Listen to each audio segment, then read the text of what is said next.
안녕하세요. 오늘도 사연 살롱을 찾아주셔서 감사합니다. 저는 50대 중반의 여성이에요. 평범한 집에서 자랐지만 엄마가 교육에 엄청 신경을 쓰셔서 공부만큼은 강남 애들 못지않게 했죠. 그 덕에 저는 좋은 대학에 갈 수 있었어요. 경영학과에 갔는데 생각보다 많은 애들이 휴학계를 내고 어학연수를 가기도 했고 워킹홀리데이를 가는 애들도 있었어요. 저희 집은 돈을 들여서 외국으로 유학을 보낼 만한 형편은 안 됐어요. 하지만 많은 애들이 영어권 나라에 가는 걸 보고 저도 가야겠다고 생각했죠. 저는 캐나다에 워킹홀리데이를 6개월 다녀오게 됐고 그 후로 유학에 대해 생각이 많아졌어요. 엄마도 저나 제 동생을 유학 보내고 싶어 하셨지만 쉽지 않았어요. 아빠가 부촌에 가게를 내고 직접 만든 캐주얼 옷을 파셨는데 그럭저럭 저희 네 식구 살 정도의 수입만 나왔거든요. 저는 어떻게든 제 힘으로 유학을 가보자고 생각했고 패션 경영을 공부할 수 있는 영국을 염두에 두고 공부했어요.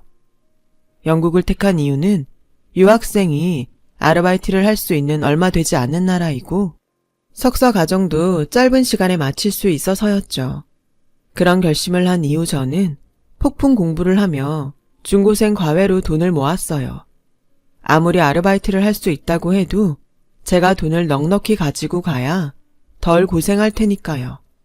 그렇게 열심히 준비를 해서 졸업 후 영국에 갔어요. 돈을 마련해서 갔더구는 해도 낯선 해외 생활에 생각지도 못한 돈이 여기저기 들어가는 거예요. 그래도 얼마 안 가서 아르바이트를 구할 수 있어서 다행이었어요. 그때 저처럼 힘들게 유학 온 사람들과 친해졌고 힘들 때마다 서로를 격려하며 공부를 했어요.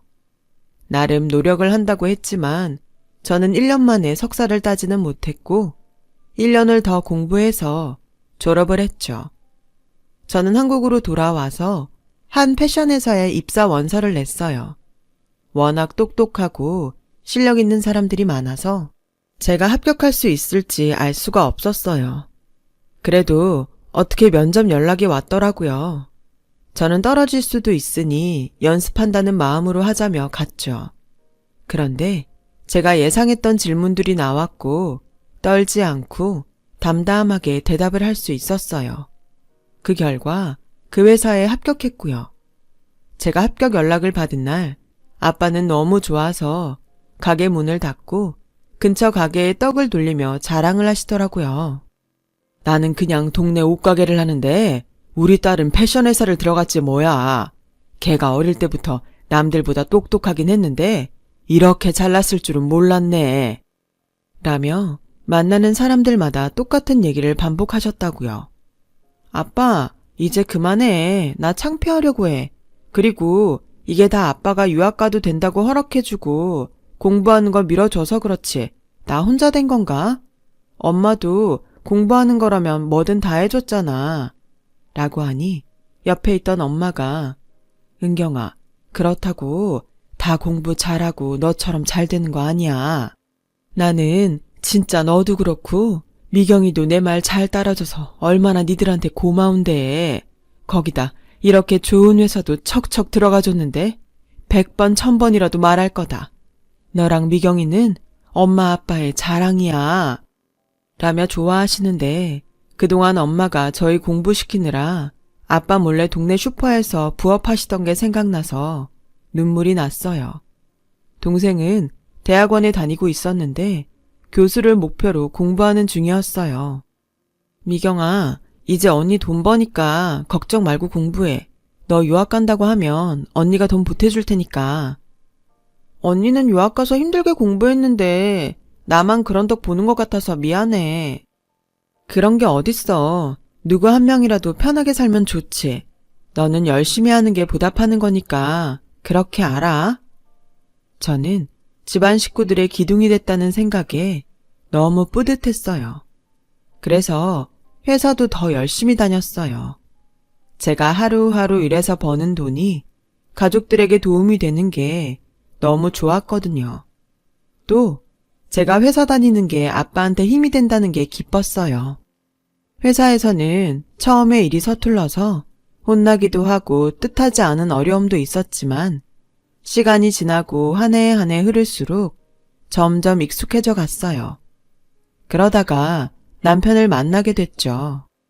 남편은 같은 회사의 영업 전략팀이었어요. 저는 마케팅팀에 있었고요. 회사 전체 모임에서 만난 저희는 그 후에 남편이 먼저 저한테 다가왔어요. 은경 씨랑 같이 있으면 참 마음이 편해요. 저랑 계속 만나보지 않을래요? 그 무렵 저도 흔히 말하는 결혼할 나이를 지나서 얼른 누구든 만나면 좋겠다고 생각하고 있었어요. 남편은 주변하고도 잘 지냈고 영업팀이어서 그런지 성격도 좋았어요. 저는 괜찮은 사람을 만나서 다행이라고 여기고 그러자고 했죠. 엄마, 아빠도 동생도 남편과의 만남에 찬성했어요. 우리 딸 일만 하고 남자한테는 관심 없는 것 같아서 걱정했는데 이렇게 남자친구가 있는 거 보니 마음이 놓이네. 엄마는 이제 네 결혼 혼수 보러 다녀야겠다. 라며 앞서가실 만큼 좋아하셨어요. 저는 그렇게 남편과 1년 조금 넘게 사귀다가 결혼을 약속했어요. 시어머니는 젊을 때 의상실을 했다고 하더라고요.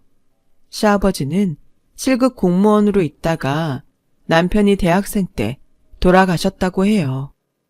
우리는 고위직 집안이라서 그에 어울리는 며느리를 드리고 싶었는데 그래도 네가 회사가 우리 태영이 회사라니 구색이 맞춰지는구나.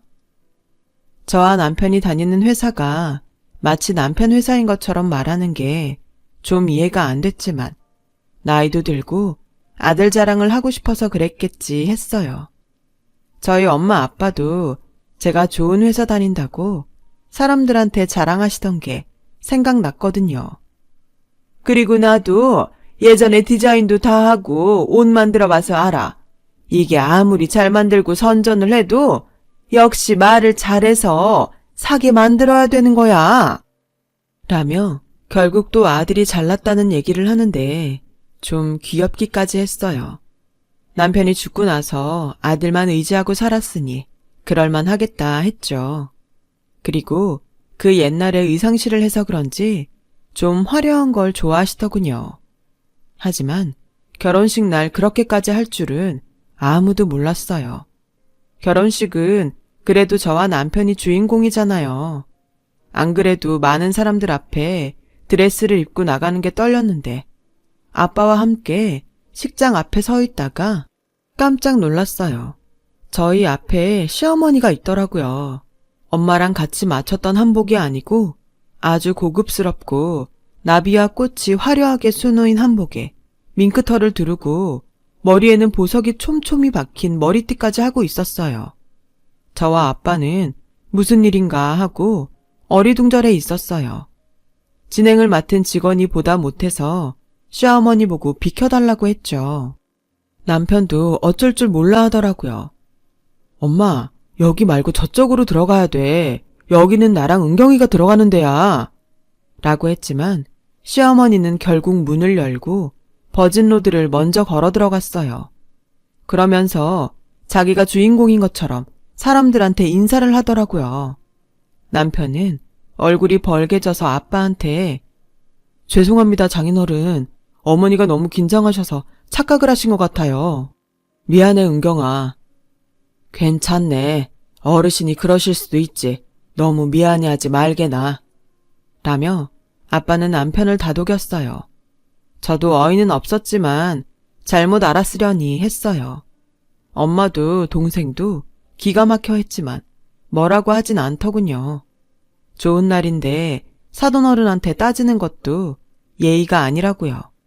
그런데 시어머니는 결혼식이 끝나고 가족끼리 모인 자리에서 며느리가 영국 유학을 갔대서 집에서 경제적 여유가 있나 보다 했는데 그게 아니라 제가 기를 쓰고 일하면서 공부한 거라면서요. 딸을 참 악착같이 키우셨네요. 그러니 저희 집처럼 고위직하고도 만나시고 그렇게 키운 보람 있겠어요.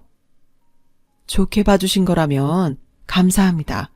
우리 은경이는 악착 같은 게 아니라 야무진 거예요. 아마 사돈어른한테도 패기치는 일 없을 겁니다. 라며 엄마가 한마디 하셨어요. 시어머니는 못마땅한 표정은 지었지만 더 이상 아무 말하지 않았어요. 그런데 자기 맘에 안 드는 게 있으면 저한테 네 엄마 닮아서 그렇게 교양이 없는 거니? 하긴 그런 억센 엄마 밑에서 자랐으니 남의 나라까지 가서 일하며 버텼지. 라는 거였어요. 처음에는 참으면서 들었지만 시간이 지나도 계속 그러더라고요. 어머니, 제가 마음에 안 드시는 건 알겠어요. 그래도 친정엄마를 자꾸 뭐라고 하지는 말아주세요. 엄마는 저 잘되라고 열심히 지원해 주신 거밖에 없어요. 지원? 너 지원의 뜻은 알고 말하는 거니? 니네 엄마가 돈 있고 교양 있어서 널 제대로 지원했으면 네가 이렇게 상스럽진 않지. 네가 과일 하나를 제대로 고급스러운 걸 잘 살 줄 아니? 컵 하나를 고상한 걸 고를 줄 아니? 이래서 비슷한 집안끼리 결혼해야 되는 건데 영국 유학이라는 거에 완전히 속았어. 라며 혀를 차는 거예요. 남편은 어디서나 좋은 사람이구만 싶어 했고 엄마 앞에선 더 했어요. 당신이 좀 참으면 안 돼? 난 다른 남자들이 고부 갈등 때문에 죽겠다 그래도 당신이면 그런 일 없을 거라고 큰 소리 땅땅 쳤는데 이게 뭐야? 진짜 이러다가 내가 당신 하소연에 또 엄마 잔소리에 미칠 것 같아. 저는 결혼하고 반년도 안 돼서 시어머니와 남편한테 질려버렸어요. 그래도 제가 한 선택이고 친정 부모님을 실망시키고 싶지 않아서 잘 살려고 노력했습니다. 그러다가 저희 회사가 경영난에 부딪혔고 대대적인 인원 감축을 하게 됐어요. 우선 저처럼 사내 결혼을 하고도 계속 다니는 여자들부터 그만두게 됐죠. 다른 회사들은 사내 결혼을 하면 거의 여자들이 그만두는 분위기였는데 그래도 저희 회사는 좀 관대한 편이라서 제가 다녔던 거였는데 더는 다니기가 어렵게 된 거였어요. 회사에서는 퇴직금을 넉넉히 줬고 저는 그걸로 만족해야 했어요. 그런데 시어머니는 제가 퇴직금 쓰는 걸 간섭하더라고요. 너 잘됐다. 그 돈 절반은 니네 가구랑 식기 싹 다 바꾸고 절반은 잘 뒀다가 태영이 힘든 일 있을 때 써라. 내가 말을 안 해서 그렇지? 니네 친정 안목이 우리 같은 고위직 집안하고 너무 달라서 니네 집 갈 때마다 마음에 안 들었다. 이 기회에 가구랑 식기 싹 정리하고 새로 들여놔. 어머니, 그건 안 될 것 같아요. 저희 집 가구랑 식기가 어머니 마음에 안 드실지 몰라도 전부 새 거고 전 바꿀 마음 없어요. 그리고 저랑 태영 씨 사는 집이지 어머니 사는 집 아니잖아요.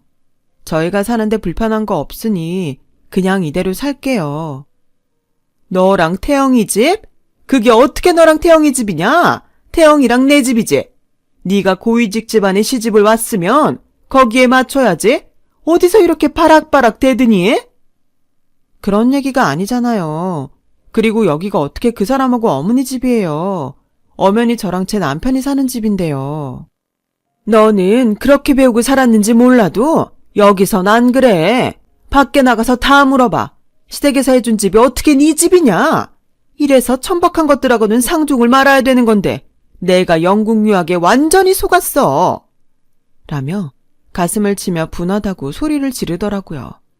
그래도 가구랑 식기를 다 바꾸라는 말에는 따를 수가 없었어요.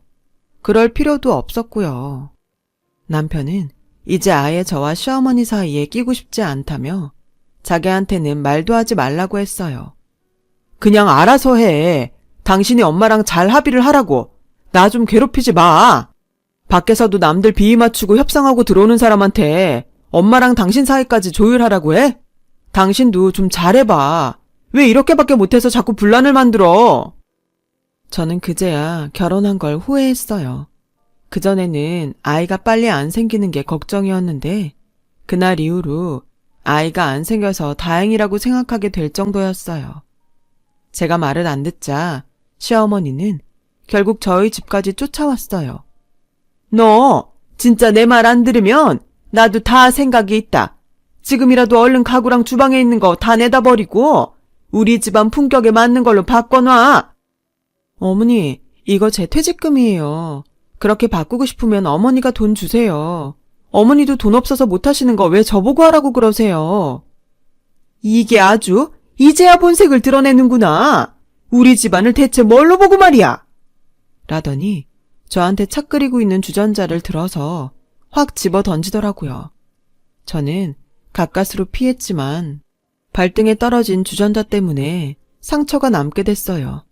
문제는 그때 마침 저희 엄마가 현관에서 들어오고 있었다는 거예요. 지금 이게 뭐 하는 겁니까? 며느리한테 끓는 물을 집어 던져요. 저 여태까지 참았는데요. 사돈 집안이 뭐가 그렇게 대단해서 우리 딸을 이렇게 잡는지 모르겠네요. 대체 뭐가 고위직이고 뭐가 품격입니까? 이렇게 천박한 짓은 혼자 다 할 거면서. 저 이런 집에 우리 딸 하루도 더 못 둡니다. 은경아, 가자. 엄마는 제 손을 끌고 그 집에서 나왔고 저는 그렇게 결혼한 지 1년도 안 돼서 이혼을 하게 됐어요. 시댁에서는 위자료를 안 주려고 이혼 서류에 도장만 찍어서 우편으로 보내더니 연락도 다 끊고 이사까지 가버렸더군요. 됐다. 돈 몇 푼 받자고 더는 상종 못할 인간들 괜히 찾아다니지 말자. 결혼식 날 지가 가운데로 들어갈 때 알아봤어야 되는 건데 그거 못 알아본 우리 실수라고 치자. 라며 아빠는 저보고 이제라도 이혼한 게 잘한 거라고 하셨어요. 저한테는 괜찮다며 씩씩한 모습만 보인 부모님이었지만 뒤에서 저 모르게 눈물을 흘리시더라고요. 그 모습을 본 저는 너무 속상해서 뭐라도 해드리고 싶었어요. 그런데 아빠가 저한테 제안을 하셨어요. 은경아, 아빠가 다른 옷가게에서 우리가 파는 옷을 자기네도 팔게 해달라는 말을 들었는데 그거 아빠랑 해보지 않을래? 그도 그럴 게 아빠가 만드는 옷들이 잘 팔리는 편이었거든요. 아빠 옷가게는 다른 데에서 옷을 받아다 파는 게 아니라 거의 아빠가 만드는 옷을 팔았어요. 그러다가 다른 옷가게에서 제안을 받은 거였고요. 아빠는 변두리 작은 건물 지하에 세를 얻어서 직원 둘과 함께 옷을 만드셨어요. 그러다 보니 옷을 많이 만들어내는 건 어려웠죠.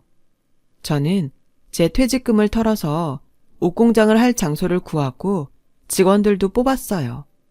아빠가 디자인을 하고 패턴을 만들면 다른 직원들이 각자 맡은 자리에서 미싱을 돌리고 단추를 달고 마무리를 했어요. 엄마와 저는 마지막에 실밥을 제거하는 일을 했고요. 그러면서 어떤 옷들이 더 잘 팔릴지 잡지도 보고 사람들이 옷 입고 다니는 것을 보며 유행을 파악했어요. 또 어떻게 하면 더 사람들의 시선을 끌지 생각해서 옷가게 마네킹 위치도 바꾸고 다른 액세서리들도 배치했어요. 얼마 지나지 않아서 아빠 가게에는 전보다 더 많은 사람들이 오게 됐고 아빠한테 옷을 받아간 가게도 옷이 잘 팔려서 매출이 늘었다고 좋아했어요. 저희는 아예 브랜드를 만들기로 했어요. 인터넷 쇼핑몰도 만들어서 브랜드 이름을 그대로 붙였고요. 저희 옷을 떼어가려는 가게들도 점점 늘었어요. 아빠와 저는 그렇게 사업을 하는 재미에 푹 빠졌고 6년쯤 지나고 났더니 저희 쇼핑몰이 제법 규모가 있고 단골이 많은 가게가 됐더라고요. 저희는 공장이 있는 동네에 작은 건물 하나를 통째로 빌려서 사무실을 두고 매장까지 냈어요. 저희가 직접 운영하는 가게만 2개가 됐고 인터넷 쇼핑몰로도 계속 옷을 팔았죠. 소매 가게들과도 거래를 했고요. 그러는 중에 동생은 유학을 마치고 한국에 왔고 결혼을 하게 됐어요. 저희 식구는 제 결혼으로 생긴 상처 때문에 동생의 남자친구와 시댁을 굉장히 꼼꼼히 살폈죠. 다행히 동생 시댁은 다 좋은 사람들 같았어요. 그래도 저희는 자꾸 조심하게 되더라고요. 엄마는 일부러 혼수도 비싼 건 못한다며 동생 시댁을 떠보기도 했어요. 물론 저도 엄마가 좀 지나치다고는 생각했지만 저 때문에 받은 상처가 그렇게 크구나 싶어서 아무 말도 못하겠더라고요. 저는 따로 동생과 예비 매부를 만나서 좋은 데에서 옷을 맞춰줬어요. 언니, 일부러 이러지 않아도 되는데 우린 괜찮아. 아니야. 내가 해주고 싶어서 그래. 집에서 해주는 거랑 별도로 그냥 내 선물이니까 받아. 이렇게 신경 써주셔서 감사합니다. 처형이라고 해도 되죠? 물론이죠. 우리 미경이한테 잘해줘요. 난 그거면 돼요. 저는 두 사람을 데리고 명품 브랜드 샵에 가서 가방도 사줬어요. 두 사람이 가방을 들고 나란히 거울 앞에 서서 이리저리 보는데 바닥을 닦던 아줌마가 밀대 끝으로 동생 옆구리를 팍 찔렀어요. 모르고 한 거겠지만 동생이 아파하는데도 그냥 가버리는 걸 보니 기분이 상하더라고요. 저는 매장 매니저를 불러서 항의했어요. 매니저는 난처해하면서 사과를 했어요. 정말 죄송합니다, 고객님. 지금 청소 시간도 아닌데 저 청소 직원이 나이도 좀 있는 데다가 들어온 지 얼마 안 돼서 그런 것 같아요. 너그럽게 이해 부탁드려요. 라길래 서툴면 그럴 수도 있겠다 싶어서 그 정도로 넘어갔어요. 그런데 나가는 길에 그 청소 직원과 마주치게 됐고 저와 동생은 그 사람 얼굴을 제대로 보고는 깜짝 놀랐어요. 다름 아닌 시어머니였어요. 시어머니는 저와 제 동생을 훑어보더니 얼굴 근육에 경련이 난 것처럼 실룩거리더라고요. 니네가 어떻게 여길 왔냐? 어떻게 오긴요. 쇼핑하러 왔죠. 라고 차갑게 대답하고는 동생과 매부를 데리고 돌아와 버렸어요. 그 도도하고 대단하던 시어머니가 어떻게 거기서 청소를 하게 됐는지 몰라도 저희를 계속 무시하는 식으로 말하는 건 정말 참을 수 없었어요. 그런데 며칠 후 시어머니가 사무실로 저를 찾아왔어요. 어떻게 안 건지 몰라도 위자료 때문에 연락을 끊었던 사람치고 정말 뻔뻔하다는 생각만 들었어요. 시어머니는 전과는 다르게 아주 불쌍한 표정으로 예, 오랜만에 만나서 반갑다고 한다는 게 내가 그만 실수를 했다. 이해 좀 하고 넘어가죠. 여기는 어쩐 일이세요? 다시는 저 볼 일 없는 거 아니었어요? 그게 내가 좀 급해서 그러는데 돈 좀 빌려다오. 금방 쓰고 갚을게. 라는데 정말 기가 막혔어요. 저한테 뭐 맡겨놓은 것처럼 말씀하시네요. 저 그런 돈 없습니다. 돌아가세요. 라고 하자 시어머니는 제 손을 꼭 붙잡고 사정을 하더군요. 우리 태영이가 사업을 하다가 돈이 좀 모자라서 요새 많이 힘들어해. 너도 사업을 하니 그 심정 알 거 아니니? 없다고만 하지 말고 조금만 도와줘. 그걸 제가 왜 도와줘야 되죠? 저한테 위자료 주는 것도 싫어서 이사가고 연락도 끊었던 양반이 어렵다고 저를 찾아와서 돈을 빌려달라니요. 할머니 같으면 돈 빌려주고 싶겠어요? 할머니? 너 아무리 그래도 어떻게 그런 말을 하냐? 예전 일이라고 해도 내가 너 시어머니 아니었니? 꼭 이렇게까지 해야겠어? 그 예전 일 때문에 저희 가족 전부 아무도 못 믿고 살아요. 겉으로 아무리 좋은 사람 같아 보여도 의심한다고요. 댁들 때문에요. 그런데 제 입에서 좋은 말이 나가겠어요? 무슨 일인지 몰라도 댁들 일은 댁들이 알아서 해결하세요. 여기요. 경비원 아저씨 좀 불러주세요. 이 할머니 내보내고 다시 못 들어오게 하라고 해주세요. 라고 하자 시어머니는 싹싹 비는 신용을 하며 내가 미안하다. 잘못했어. 그러지 말고 어떻게 주면 안 되겠니? 내가 오죽하면 이러겠니? 그러게 좀 잘 살지 그러셨어요. 무슨 일인지 전 알고 싶지도 않으니까 다신 찾아오지 마세요. 라며 겨우 돌려보냈어요. 그리고 며칠이 지나자 이번에는 전 남편이 찾아왔어요. 당신 잘 살고 있었구나. 엄마한테 얘기 들었어. 우리 엄마 때문에 속상했던 거 아는데 그래도 피차 마찬가지였잖아. 엄마도 당신 때문에 속상했으니까 이제 그만 풀어. 입은 삐뚤어져도 말은 바로 하라고 했다고. 그쪽 엄마는 나 때문에 속상한 게 아니라 나를 무시하고 함부로 대한 거였지. 내 발등에는 아직도 그때 화상 자국이 있는데 이제 와서 은근슬쩍 서로 잘못했다는 식으로 넘어가려고 그래? 그런 말 하려고 날 찾은 거야? 돌아가!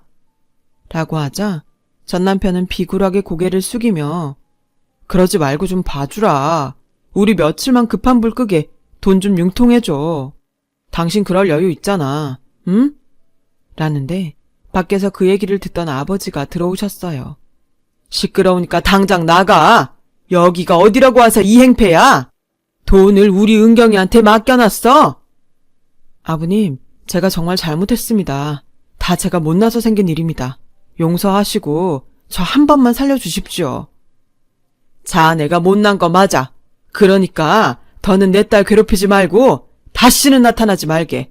안 그러면 경찰에 신고할 거니까 그렇게 알아. 그 말에 전 남편은 더 이상 말을 못하고 돌아갔어요.